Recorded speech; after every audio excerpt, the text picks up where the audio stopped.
ஆளுநரால் நிறுத்தி வைக்கப்பட்ட 10 மசோதாக்களுக்கு உச்சநீதிமன்றமே ஒப்புதல் அளித்துள்ளதன் மூலம் பல்கலைக்கழக துணைவேந்தர்கள் நியமனத்தில் ஆளுநர் வசமிருந்த அதிகாரம் மாநில அரசின் வசமாகியுள்ளது. பல்கலைக்கழக துணைவேந்தர் நியமனங்களில் வேந்தரான ஆளுநருக்கு பதில் அரசுக்கே அதிகாரம் அளிக்கும் வகையில் 2022ஆம் ஆண்டு தமிழ்நாடு சட்டமன்றத்தில் சட்ட திருத்தம் கொண்டுவரப்பட்டு ஆளுநருக்கு அனுப்பி வைக்கப்பட்டது.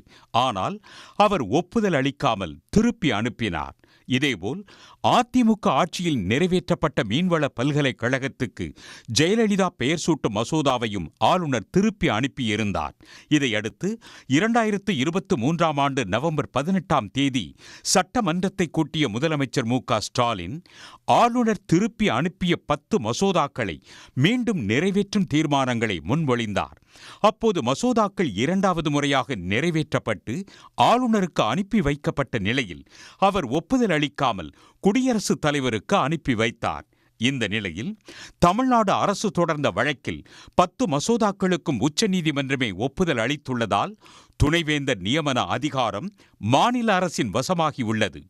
ஆளுநர் ரவியின் செயல்பாடு காரணமாக 10 பல்கலைக்கழகங்கள் துணைவேந்தர் இல்லாமல் செயல்பட்டு வரும் நிலையில் தற்போது உச்சநீதிமன்ற தீர்ப்பால் துணைவேந்தர் தேடுதல் குழுவை நியமிக்கும் அதிகாரம் அரசின் வசம் சென்றது.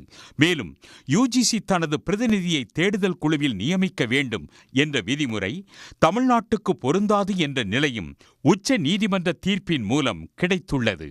உடனுக்குடன் செய்திகளை தெரிந்து கொள்ள சன் நியூஸ் பெல் ஐகானை கிளிக் பண்ணுங்க.